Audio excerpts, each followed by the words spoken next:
ਦੋਸਤੋ ਇਹ ਤੇ ਤੁਸੀਂ ਸੁਣਿਆ ਹੀ ਹੋਣਾ ਹੈ ਕਿ ਜਿੰਨੇ ਲਾਹੌਰ ਨਹੀਂ ਵੇਖਿਆ ਉਹ ਜੰਮਿਆ ਹੀ ਨਹੀਂ। ਪਰ ਇਸ ਤੋਂ ਅੱਗੇ ਲਾਹੌਰ ਦੀ ਤਾਰੀਖ ਬਾਰੇ ਨਾ ਅਸੀਂ ਜਾਣਦੇ ਹਾਂ ਨਾ ਬਾਕੀ ਲੋਕ ਕੋਈ ਜ਼ਿਆਦਾ ਇਸ ਬਾਰੇ ਜਾਣਦੇ ਹਨ। ਮੌਜੂਦਾ ਲਾਹੌਰ ਦੀ ਤਾਰੀਖ ਕੋਈ 2300 ਸਾਲ ਪੁਰਾਣੀ ਹੈ। ਲਾਹੌਰ ਦਾ ਨਾਮ ਲਹੂ ਦੇ ਮੰਦਰ ਤੋਂ ਸ਼ੁਰੂ ਹੁੰਦਾ ਹੈ ਔਰ ਲਹੂ ਦਾ ਮੰਦਰ ਉਹ ਇਸ ਟਾਈਮ ਮੌਜੂਦ ਹੈ ਸ਼ਾਹੀ ਕਿਲਾ ਦੇ ਅੰਦਰ ਆਲਮਗੀਰੀ ਗੇਟ ਦੇ ਸੱਜੇ ਹੱਥ। ਲਹੂ ਰਾਮਚੰਦਰ जी ਤੇ ਸੀਤਾ ਦਾ ਪੁੱਤਰ ਸੀ ਔਰ ਲక్ష్మణ ਦਾ ਭਤੀਜਾ ਸੀ। ਇੱਥੋਂ ਸ਼ੁਰੂ ਹੁੰਦੀ ਹੈ ਲਾਹੌਰ ਦੀ ਮੌਜੂਦਾ ਤਾਰੀਖ। ਹੋ ਸਕਦਾ ਹੈ ਕਿ ਇਸ ਤੋਂ ਵੀ ਲਾਹੌਰ ਪੁਰਾਣਾ ਹੋਵੇ, ਲੇਕਿਨ ਅੱਜ ਸਾਨੂੰ ਜਿਹੜਾ ਹਵਾਲਾ ਮਿਲਦਾ ਹੈ ਉਹ ਇਹੀ ਮੰਦਰ ਮਿਲਦਾ ਹੈ। ਔਰ ਇਸ ਮੰਦਰ ਤੇ ਤੁਹਾਨੂੰ ਲੈ ਕੇ ਜਾ ਰਹੇ ਨੇ ਮੀਆਂ ਆਸਿਫ ਸਾਹਿਬ ਔਰ ਇਸ ਬਾਰੇ ਇਹਦੀ ਹਿਸਟਰੀ ਬਾਰੇ ਸਾਨੂੰ ਦੱਸਣਗੇ ਕਿ ਇਹ ਕਦੋਂ ਬਣਿਆ ਔਰ ਅੱਜ ਕਿਸ ਤਰ੍ਹਾਂ ਕਿਸ ਹਾਲਤ ਦੇ ਵਿੱਚ ਇਹ ਮੌਜੂਦ ਹੈ। ਅੱਜ ਅਸੀਂ ਤੁਹਾਨੂੰ ਉਹ ਥਾਂ ਦਿਖਾਉਣ ਆਏ ਹਾਂ ਜਿਹੜੀ ਸ਼ਹਿਰ ਲਾਹੌਰ ਦੀ ਨਿਊ ਜਿਹਨੇ ਰੱਖੀ ਸੀ, ਯਾਨੀ ਲਹੂ ਦਾ ਮੰਦਰ। ਲਹੂ ਉਹ ਬੰਦਾ ਸੀ ਰਾਮਚੰਦਰ ਜੀ ਦਾ ਜਿਹੜਾ ਪੁੱਤਰ ਸੀ, ਉਹਨੇ ਲਾਹੌਰ ਦੀ ਨਿਊ ਰੱਖੀ ਸੀ। ਇਹ ਉਹ ਥਾਂ ਵਾ ਆਲਮਗੀਰੀ ਗੇਟ ਜਿਹੜਾ ਸ਼ਾਹੀ ਕਿਲੇ ਦਾ, ਜਦੋਂ ਉਹਦੇ ਵਿੱਚੋਂ ਅੰਦਰ ਆਈਏ ਤੇ ਨਾਲ ਆ ਪਿੱਛੇ ਗੁਲਾਮ ਗਰਦਿਸ਼ਾਂ ਦਾ ਇੱਕ ਸੀਨ ਆ, ਇਹਦੇ ਨਾਲ ਤੁਰੀਏ ਤੇ ਅੱਗੇ ਜਾਣਾ ਪੈਂਦਾ ਥੋੜਾ ਜਿਹਾ ਸੱਜੇ ਪਾਸੇ। ਆਓ ਤੁਹਾਨੂੰ ਉੱਥੇ ਲੈ ਕੇ ਚੱਲਦੇ ਹਾਂ।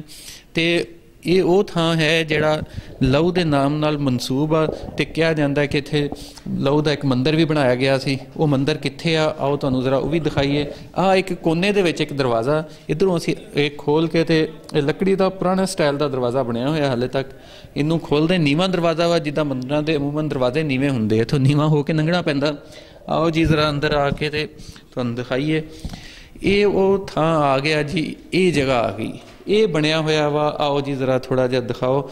ਇਹ ਪੂਰਾ ਇੱਕ ਮੰਦਰ ਬਣਿਆ ਹੋਇਆ ਜਿਹਨੂੰ ਕਿਹਾ ਜਾਂਦਾ ਲਹੂ ਦਾ ਮੰਦਰ। ਇਹ ਲਹੂ ਰਾਮਚੰਦਰ ਦਾ ਮੁੰਡਾ ਸੀ ਤੇ ਕਹਿੰਦੇ ਕਿ ਇੱਕ ਹੋਰ ਭਰਾ ਵੀ ਸੀ ਜਿਹਦਾ ਨਾਂ ਕੱਸੂ ਸੀ, ਜਿਹਦੇ ਨਾਂ ਤੇ ਕਸੂਰ ਬਣਾਇਆ ਗਿਆ। ਦਿਖਾਓ ਜੀ ਜ਼ਰਾ ਮੰਦਰ। ਸਾਰਾ ਬੜਾ ਖੂਬਸੂਰਤ ਔਰ ਛੋਟਾ ਜਿਹਾ ਇੱਕ ਮੰਦਰ ਆ, ਬਿਲਕੁਲ ਕੋਈ ਬਹੁਤਾ ਵੱਡਾ ਨਹੀਂ।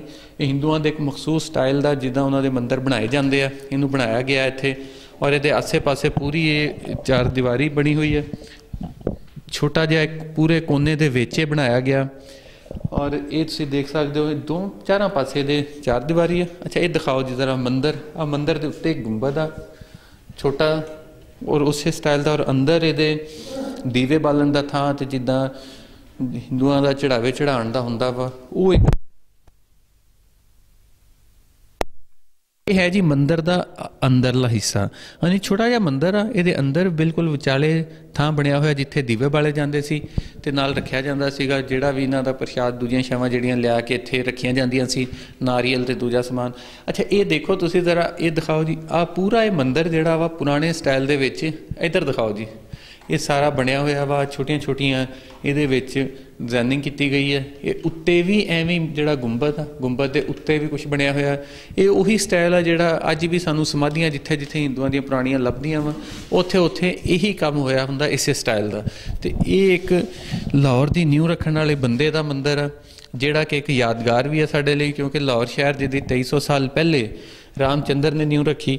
ਉਸ ਤੋਂ ਪਹਿਲੇ ਵੀ ਜ਼ਾਹਿਰ ਇੱਥੇ ਆਬਾਦੀ ਹੋਣੀ ਆ, ਪਰ ਬਕਾਇਦਾ ਤੌਰ 'ਤੇ ਇਹਨੂੰ ਇੱਕ ਸ਼ਹਿਰ ਦੇ ਤੌਰ 'ਤੇ ਰਾਮਚੰਦਰ ਜੀ ਦੇ ਬੇਟੇ ਲਹੂ ਨੇ ਇਹਦੀ ਬੁਨਿਆਦ ਰੱਖੀ ਸੀ, ਜਿਹਦੇ ਨਾਂ ਤੋਂ ਲਾਹੌਰ ਬਣਿਆ। ਅੱਛਾ ਆਹ ਦੇਖ ਸਕਦੇ ਹੋ ਤੁਸੀਂ ਇੱਕ ਦੀਵਾਰ ਦੇ ਵਿੱਚ ਇਹ ਪੂਰਾ ਇੱਕ ਤਾਕਚਾ ਜਿਹਾ ਬਣਿਆ ਹੋਇਆ ਵਾ, ਜਿਹਦੇ ਵਿੱਚ ਆਹ ਦਿਖਾਓ ਜੀ ਇੱਧਰ ਜ਼ਰਾ ਇਹ ਤਾਕਚਾ, ਇਹਦੇ ਵਿੱਚ ਰੱਖੀਆਂ ਜਾਂਦੀਆਂ ਸੀਗੀਆਂ ਚੀਜ਼ਾਂ ਜਿਹੜੀਆਂ ਵੀ ਜ਼ਾਹਿਰ ਇੱਥੇ ਮੰਦਰ ਦੇ ਉੱਤੇ ਲੋਕ ਚੜਾਵੇ ਚੜਾਉਣ ਆਉਂਦੇ ਹੋਣੇ ਔਰ ਰੱਖੇ ਜਾਂਦੇ ਹੋਣੇ ਆ। ਇਸ ਸਾਈਡਾਂ 'ਤੇ ਆਹ ਦੀਵਿਆਂ ਦਾ ਥਾਂ ਬਣਿਆ ਹੋਇਆ ਵਾ। ਅੱਛਾ ਇਹ ਪੁਰਾਣੇ ਸਟਾਈਲ ਦਾ ਮੰਦਰ ਆ, ਉਵੇਂ ਜਿਵੇਂ ਕਿ ਅੱਜ ਵੀ ਹਿੰਦੂਆਂ ਦੀਆਂ ਸਮਾਧੀਆਂ ਹੈਗੀਆਂ। ਇਹ ਲਹੂ ਉਹੀ ਬੰਦਾ ਸੀਗਾ ਜਿਹਨੇ ਲਾਹੌਰ ਦੀ ਨਿਊ ਰੱਖੀ। ਜ਼ਾਹਿਰ ਇੱਥੇ ਸ਼ਹਿਰ ਤੇ ਪਹਿਲੇ ਵੀ ਹੋਣਾ ਵਾ, ਕੋਈ ਲੋਕਾਂ ਦੀ ਆਬਾਦੀ ਤੇ ਹੋਣੀ ਆ, ਪਰ 2300 ਸਾਲ ਪਹਿਲੇ ਲਹੂ ਨੇ ਇਹਦੀ ਬਕਾਇਦਾ ਬੁਨਿਆਦ ਰੱਖੀ। ਉਸ ਤੋਂ ਲੈ ਕੇ ਹੁਣ ਤੱਕ ਇਹ ਸ਼ਹਿਰ ਮੁਸਲਸਲ ਆਬਾਦ ਚੱਲਿਆ ਆ ਰਿਹਾ। ਇਹ ਦੇਖੋ ਮੰਦਰ ਦੀਆਂ ਜਿਹੜੀਆਂ ਕੰਧਾਂ ਵਾ, ਇਹਨਾਂ ਦੇ ਵਿੱਚ ਤੁਸੀਂ ਦੇਖ ਸਕਦੇ ਹੋ ਕਿ ਵੱਡਾ ਸਾਰਾ ਇੱਧਰਲੇ ਪਾਸੇ ਇੱਕ ਤਾਕਚਾ ਬਣਿਆ ਹੋਇਆ। ਇਹਦਾ ਇੱਥੇ ਜਿਹੜਾ ਸਮਾਨ ਆਉਂਦਾ ਹੋਣਾ ਉਹ ਰੱਖਣ ਲਈ ਇਸਤੇਮਾਲ ਹੁੰਦਾ ਹੋਣਾ। ਨਾਲ ਦੀਵਿਆਂ ਦੀ ਥਾਂ ਬਣੀ ਹੋਈ ਆ, ਕੰਧ ਦੇ ਵਿੱਚ ਦੀਵੇ ਬਾਲਣ ਦਾ ਥਾਂ ਬਣਾਇਆ ਹੋ ਗਿਆ।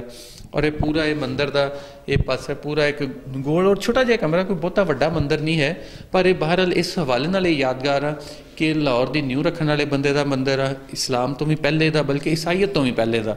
ਯਾਨੀ ਉਦੋਂ ਨਾ ਈਸਾਈਅਤ ਸੀ ਨਾ ਇਸਲਾਮ ਸੀ ਜਦੋਂ ਇਸ ਮੰਦਰ ਦੀ ਬੁਨਿਆਦ ਰੱਖੀ ਗਈ।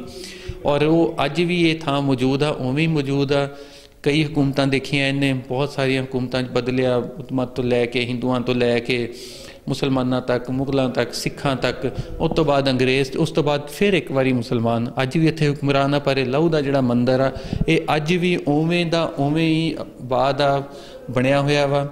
ਅਗਰਚੇ ਇੱਥੇ ਇਬਾਦਤ ਉੱਦਾਂ ਨਹੀਂ ਹੁੰਦੀ, ਪਰ ਫਿਰ ਵੀ ਇਹ ਕਾਇਮ ਦਾਇਮ ਆ। ਇੱਥੇ ਜਦੋਂ ਵੀ ਆਉਂਦੇ ਆ ਕੋਈ ਯਾਤਰੀ ਇੱਥੇ ਆ ਕੇ ਹਾਜ਼ਰੀ ਦਿੰਦੇ ਆ ਜੀ।